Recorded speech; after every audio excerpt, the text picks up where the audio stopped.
Better part of this year, 2021, amidst COVID-19 pandemic hitting and tampering with normalcy of activities across the globe, there has been a silent pandemic that continues to eat greedily inside the Kenyan education system, especially secondary schools. An estimated 35 schools across the country have been set on fire in the last 1 month. Since the outbreak of the coronavirus in the country in March of 2020, schools were closed for several months until late last year, which led to the education system in the country to put more pressure on teachers and students to recover the time lost. But be that as it may, where there's smoke, there is fire. And that's why on this show, we are joined by former Secretary General of NAT, Wilson Sossion, spokesperson of the Teachers Pressure Group, who is also a teacher, Martha Omolo, and finally, an education expert, Dr. John Mogo. Would also like to engage you on this discussion.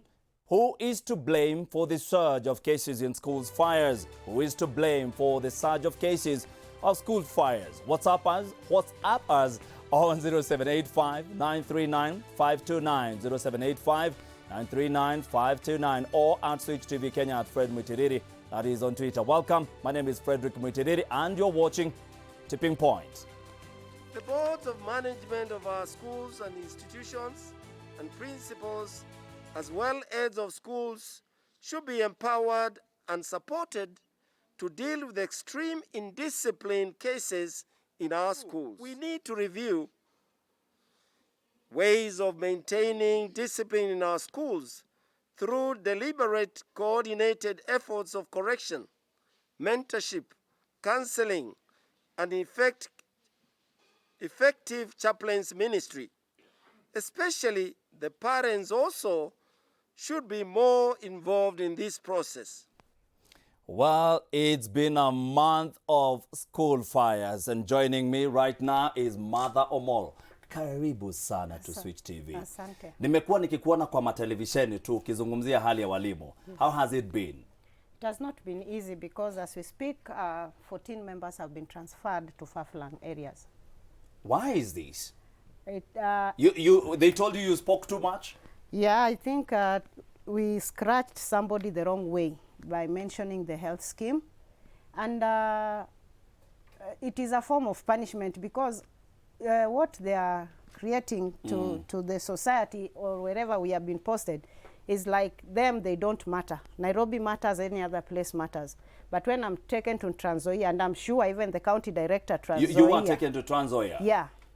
I'm sure the director Trans Nzoia County is under instructions, not just to place me in Kitale, which is the town, but maybe to take me to the border of Kenya and Uganda, Mount Elgon, or maybe somewhere. But there are teachers working, they are learners. I signed to work anywhere in the Republic, and so I'm taking it positively.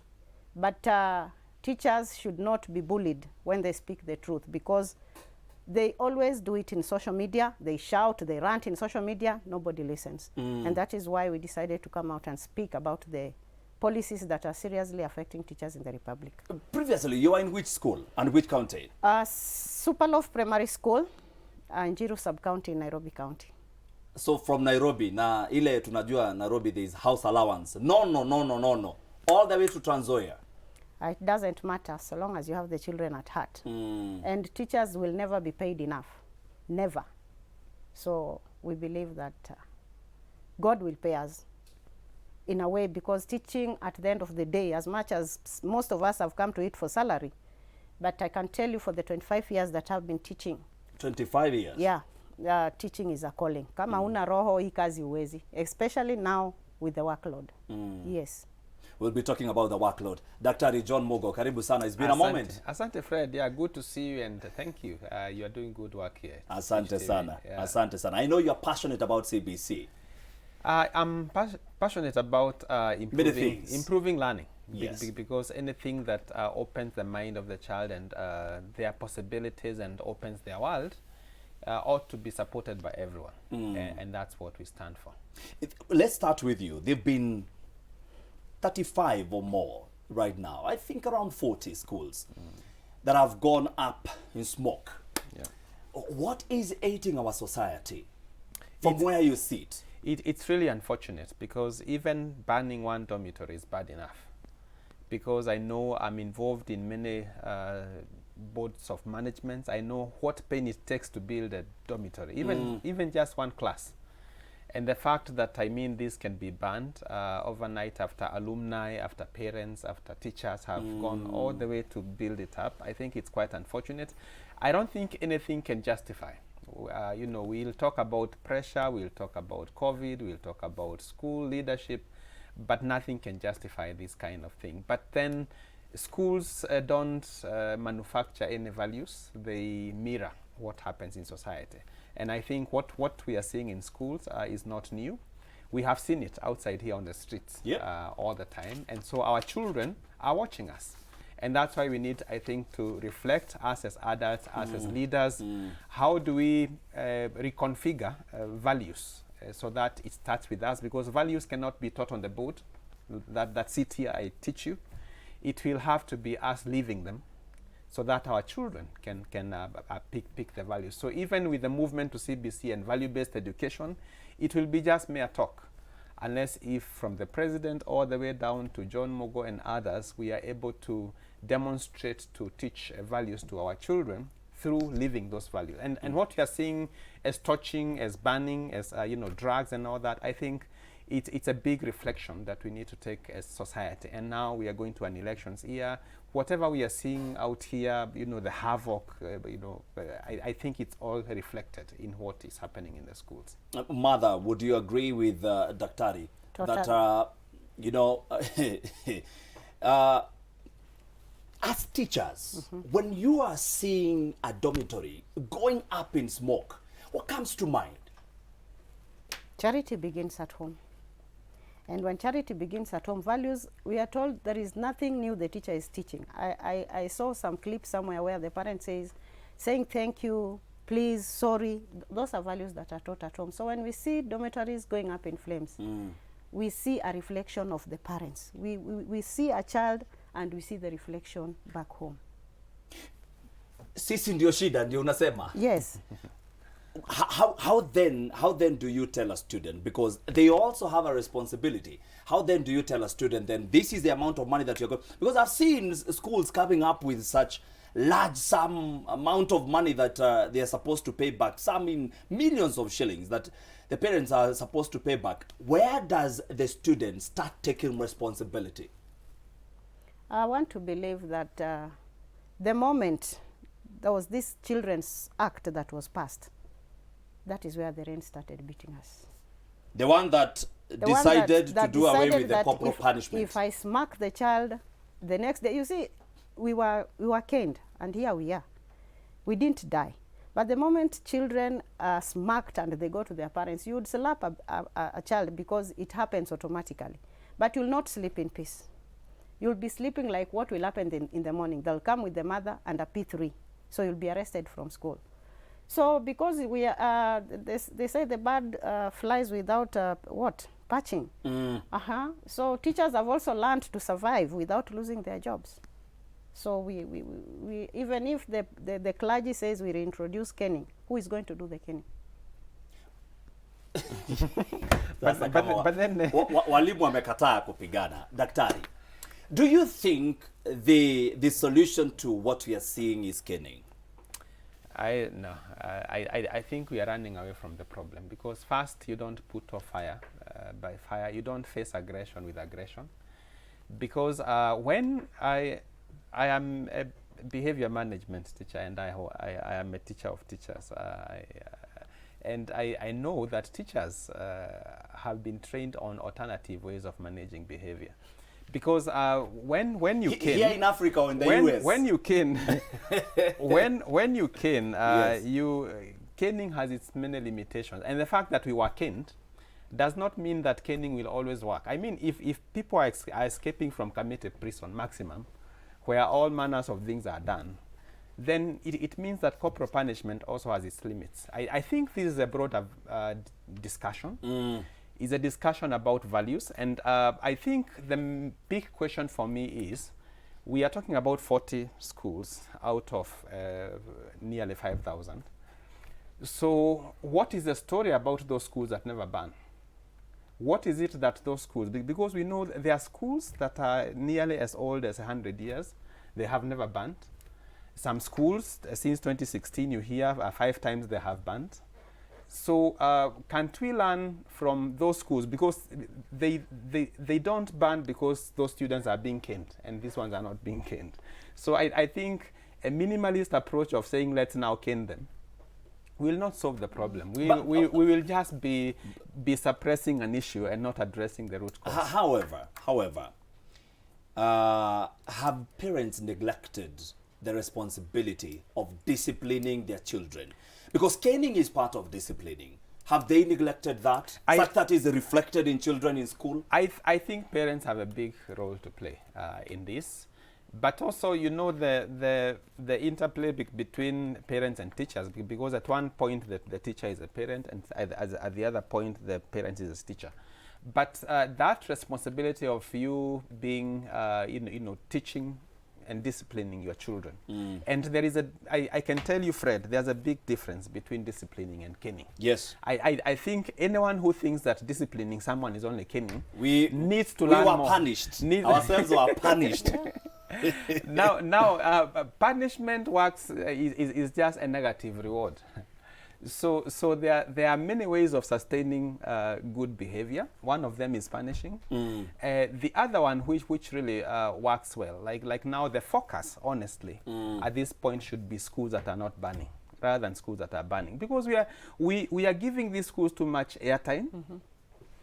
And we should be discussing, we should be having a principle here of a school that has never banned, for us to talk about not banning. I tried reaching out to them. I'm telling you, coming on TV, they're telling you, nitaongea wateketeze yangu. We are talk to us. Who is to blame for the surge of cases of school fires? On our WhatsApp number, that is on 0785 939 529. That is on 0785 939 529. We are still waiting for Wilson Sosion. I'm being told they are miking him wherever he is. Hello, Mwitiriri. I am Peter Kenneth from Maseno University.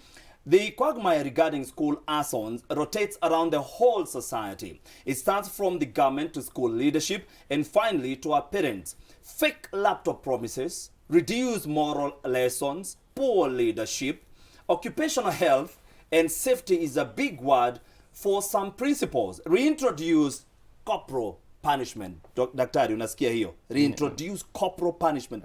Watoto wapigwe. All right, the issue of fires is 1, a mental health issue, and 2, mob psychology triggered. Ambassador Steve Mbogwa, that is my village mate, asante sana. Now, I'm being told that we have former Secretary General of NAT, Wilson Sosion. And Wilson, thank you so very much for joining us. The incidences that we have seen, what is the quickest way to solve some of these fires that we are seeing in schools today?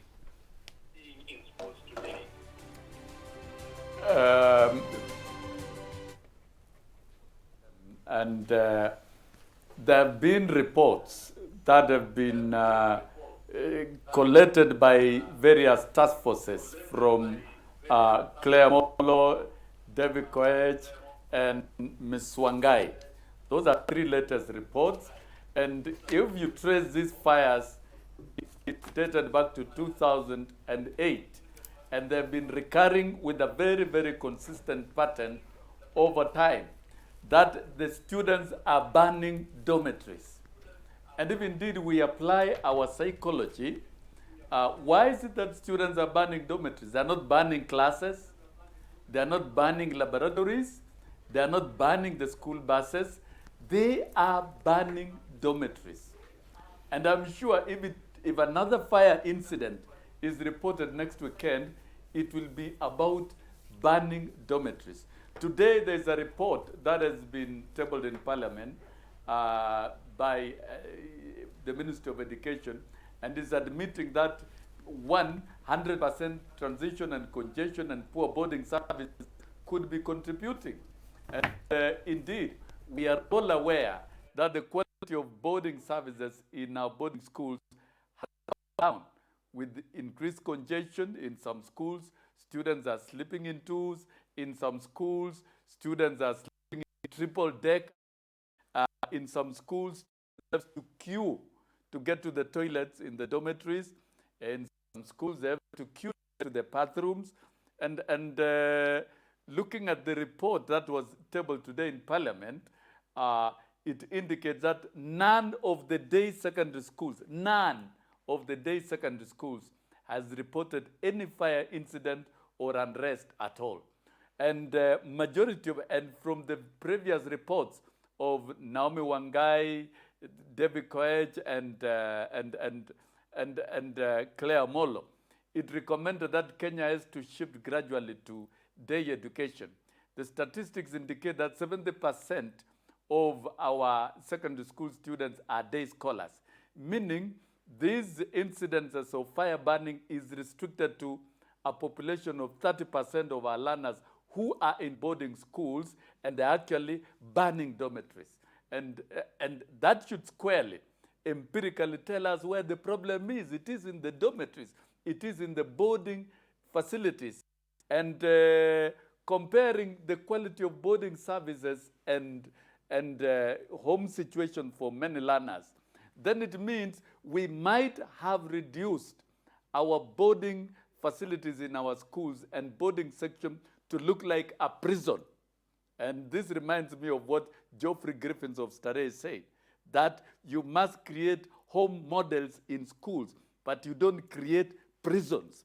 We could have created prisons, and the students are prisoners in these prisons.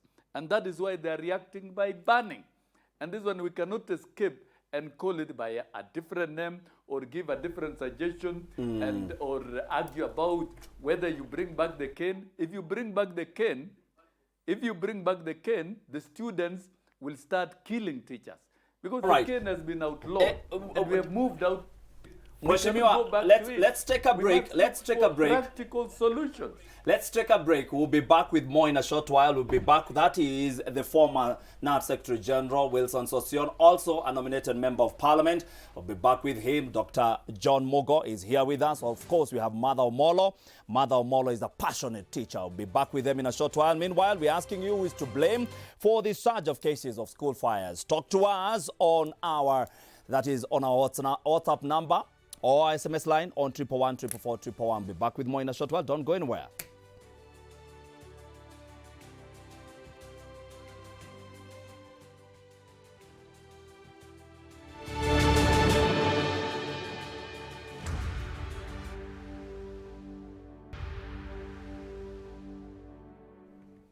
All right, and welcome back. You're watching Tipping Point. In studio tonight, I'm having nominated member of Parliament, Wilson Sossion.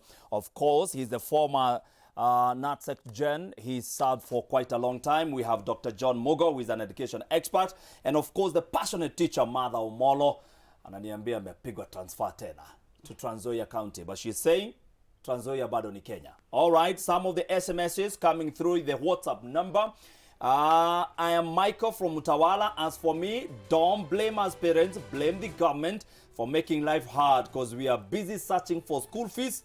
Indeed, I'm a parent, I'll attest to that. High rents, how children are going to eat. We have all sorts of burdens on our shoulders, so we take more time hustling to make ends meet than staying with our children. You didn't tell me all that is Michael. Thank you very much. Hello, Frederick. My sentiments are teachers should bear the burden of disciplining their students, not necessarily through canes, but they should be able to devise mechanism of addressing indiscipline, just like it is done in big schools like Alliance, where we haven't heard of any arson incidents. If students spend more time with teachers than they spend with their parents, who then between parents and teachers need to bear the number one responsibility? I believe the number one responsibility is for the parents, but we go to Mother. Mother, unasikia, you stay with our children for such a long time. Actually, the person indicated 10 months. Yes. You are staying with our children. Yes. But here you told me that even if we introduce the corporal punishment, walimu wako wapi wa kupigana? What are you saying? Are you abdicating your responsibility, even as a parent and as a teacher? Not really, because we cannot abdicate our responsibilities. What happens is where the right of the children ends, the teacher's right begins. And so when you tell me to punish this child by caning. It cannot work. So what do? We have the guidance and counseling sessions. We do them, but at the end of the day, I would really wish that parents would just, because when a parent of a standard 4 child comes to you and tells you, mwalimu chapa, mimi huyu mtoto amenishinda, what does that parent mean? So we are not abdicating our responsibilities. We are really doing it in the right way. And we realize the moment these children are home and they come back, you are starting from zero. Everything has gone to the drain. So parents really need to handle the bull by the horns and handle their children in the best way that they can, because the teacher just do the refining part of it. Dr. John. Yes. Mheshimiwa Wilson Sosion is suggesting that we do away with boarding schools, that this is where all evils emanate. Do you agree with Mheshimiwa? It's a conversation that has been going on, the deboarding policy, but which makes sense, because institutionalizing children is a bad thing for society. And I think we embraced the boarding school like the norm. And the boarding school basically just withdraws children from the parents. So the boarding school should be an exception rather than the norm. Right now, I think even you find children, Fred, who are schooling across the fence, but the school does not allow the school does not allow them to come home, does not allow the parent to see them.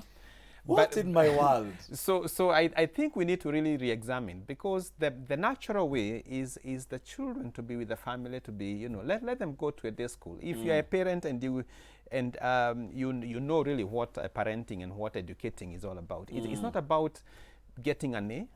Getting an A is part of the story, but the bigger story is preparing these people, this generation, to take over from us. And so if we are giving them away to Mrs. Omolo and waiting after 4 months, then how are we preparing them really? Because the school cannot parent children.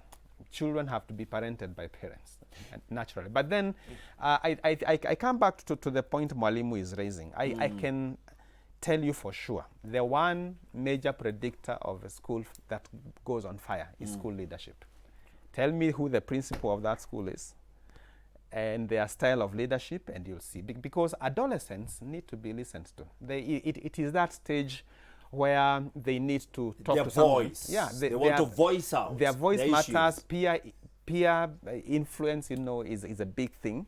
So principals who don't understand the game, that all you need is to get them to feel they are listened to.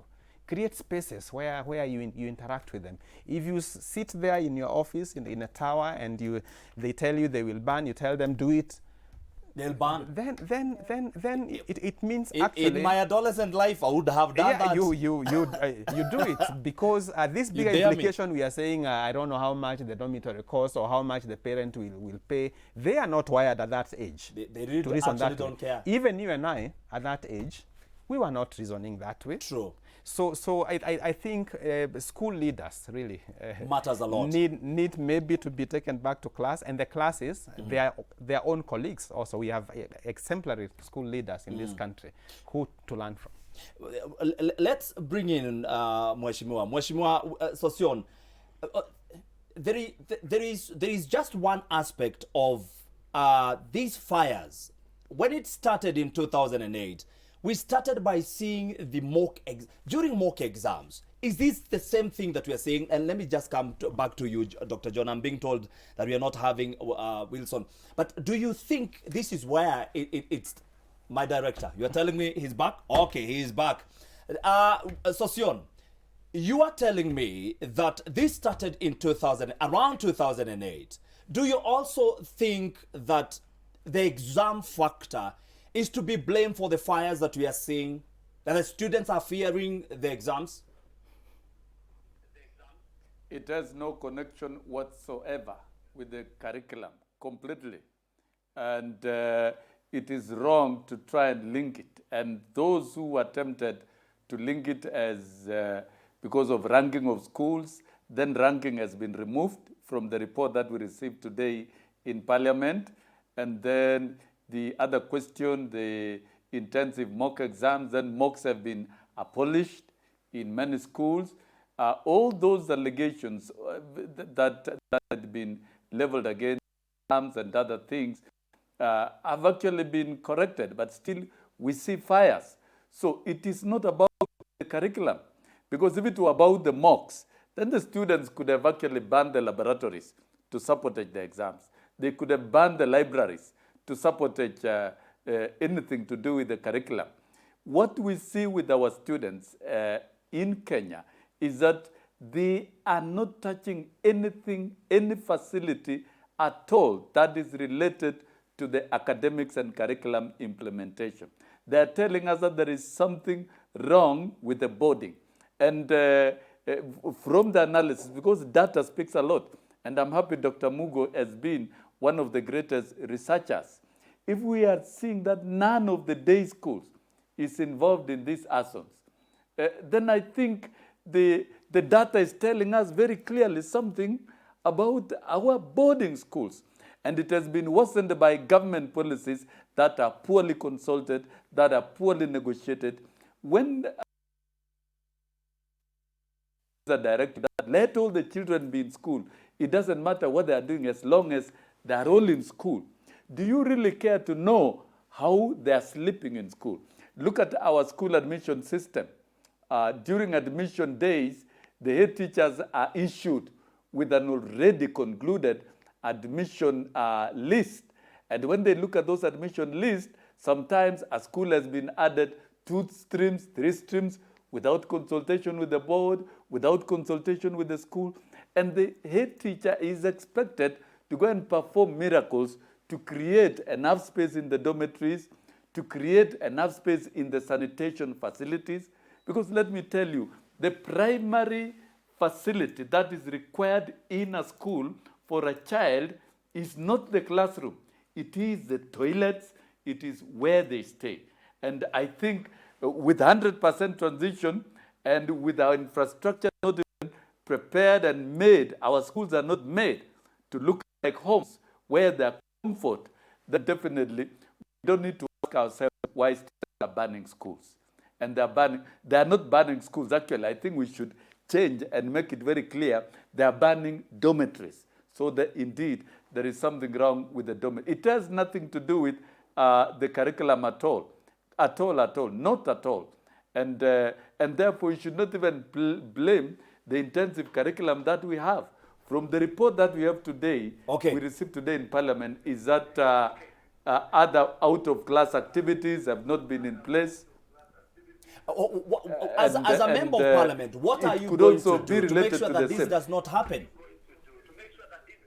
As a member of Parliament, what are you going to do to make sure that this does not happen? If you elected? No, that is a straight-jacket question that does not require an answer. Parliament does not have that responsibility of running schools. We shall oversight the Ministry It of has Education. a responsibility of making laws. Must provide. The Ministry of Education, honored, the Ministry of Education must provide right leadership. The report that we received today, the Committee of Education shall move and do further education and investigation on what is happening in schools. We shall audit on the basis of the matrix of the report.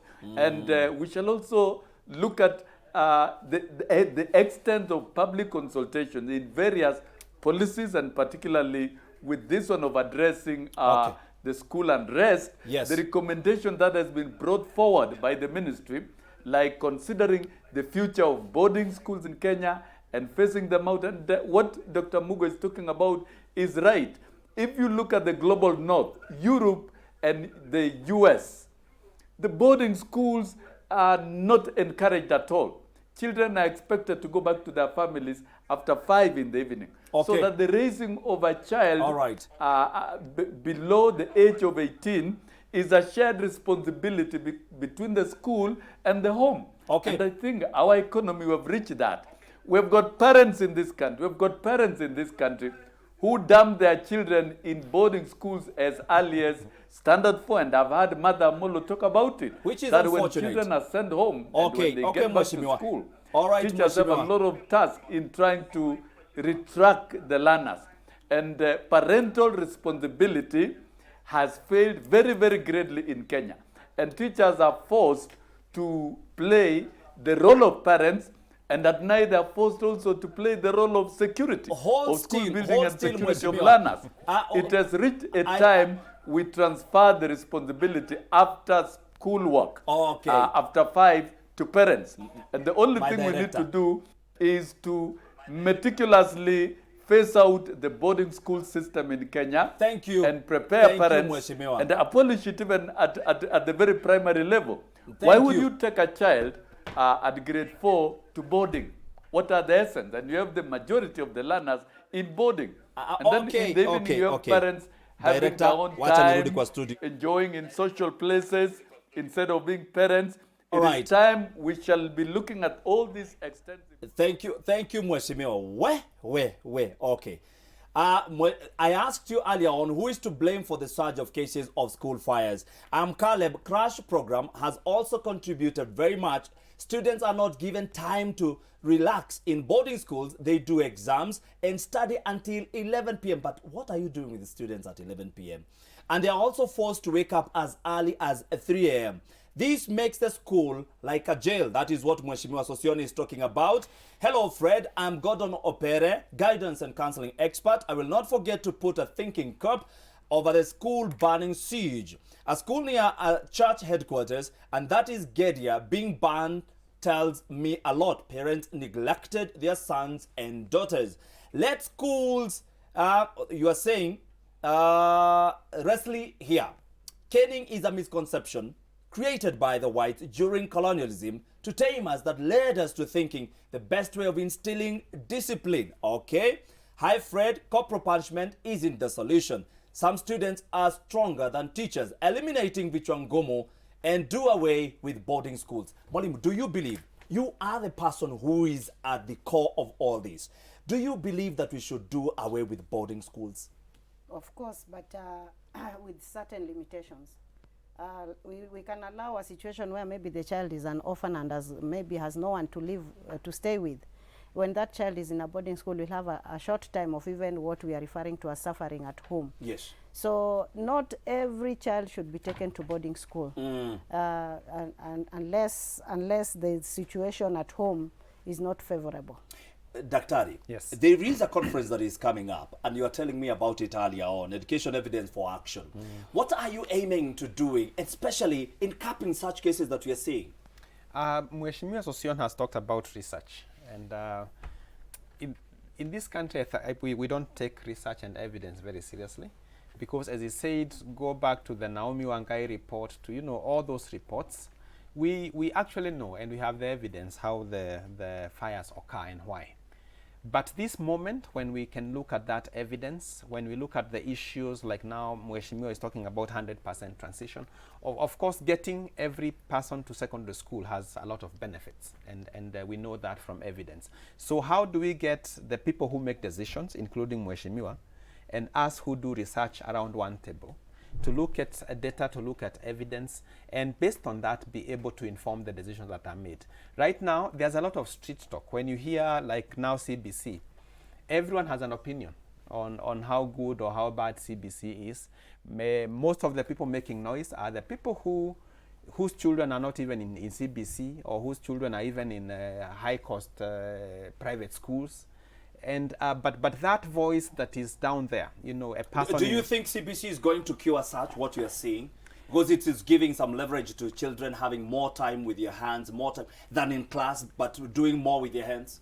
It is going to help, because if you focus on the mind only and you forget the hands and the heart, then you're not developing the person. Good education is one that focuses on the potential of the child and looks for every way to enhance that potential so that they may reach the highest. And what now the current curriculum that I also went through did was to put everyone into one small hole. 844. You went through 844 or the earlier one? Daktari. I went through 844 the earlier years. All right. So the issue was a curriculum that assumes that every child is cognitively gifted, And so only 10% of us were favored by that kind of a curriculum, that you'll go, you pass, you go to the university, and everyone else was dubbed a failure. So what Our teachers used to call us fools. Fools or good for nothing. Oh, yes. So there is no one who is good for nothing. True, absolutely. Every child has a potential. And so True. this EE4A, Fred, is going to bring us together, us as researchers and people who are working in big interventions, teachers and everyone else, to look at what is research telling us and what decisions must we make now to improve learning for every child. One of the issues, for instance, is equity. What Mheshimiwa is talking about, the same government schools don't look the same. They don't have the same facility. Yes, yet they are funded by the same taxpayer. So how can we make decisions based on data that improves learning? Do we make decisions based on data in Kenya? No. Unfortunately. Unfortunately. Mother, Yes. what must we do now? The children are on a break. What must we do now so that we don't see these fires coming back on our tellies, because we keep reporting about them? What must we do? A solution now. Wewe ni mwalimu, unajua hawa wanafunzi tutafanya nini? Our wanafunzi, what we should do to the learners as they go for the break is really short. And I just wish that parents would offer guidance and counseling to their children. Talk to their children and make them understand. Just as you had earlier said that at that age, they don't really understand what parents are going through. But as a matter of concern, the short break that they have, parents should just sit their children down, talk to them, become their friends. And when you become your child's friend, they will open up. And unlike a parent who is very harsh, unlike a parent who doesn't care, but once you make the child your friend, because in school we have learned even to be their friends. And you realize that when the child comes to school, we'll open up to you more than maybe can open up to the parent. So what I would like to tell parents is that make your child your friend. Thank you very much. Yes. Mheshimiwa Sosion, because I'm being told we don't have a lot of minutes. As a parent who has children who are school going, and as a leader, and as a former teacher, you have so many caps that you're wearing. What must we do right now? Mwalimu here is telling us that we talk to our students, but we know that we cannot abolish boarding school right now. What must we do? Now, we are not saying that we wake up instantly and close down all the boarding schools. We must have a systematic plan of phasing it out. And probably before we even thought of changing the curriculum, and I agree, curriculum must always be constantly reviewed to make it relevant, but the manner in which even CBC was done was wrong. The major reform was to look at reforming, reorganizing the stakeholders within our education system. The deboarding of our education system will create a new culture in this country that will bring values. What we have seen, in fact, with this midterm break, we should ask ourselves quite a number of questions. And I agree with Dr. Mugo. Let us be guided by research and planning. A ministry and a government that does not have a working planning department that plans on literally every area will do very little. And the question is, how many of the learners will have meaningful interaction with the parents during this midterm? I think we need to do more in preparing parents than even preparing students. Students have no problem. We shall release them to go home. But my biggest worry is the same parents will not have good time and quality time with the learners for the entire period of the half term. Unfortunately, we've lost Mheshimiwa there.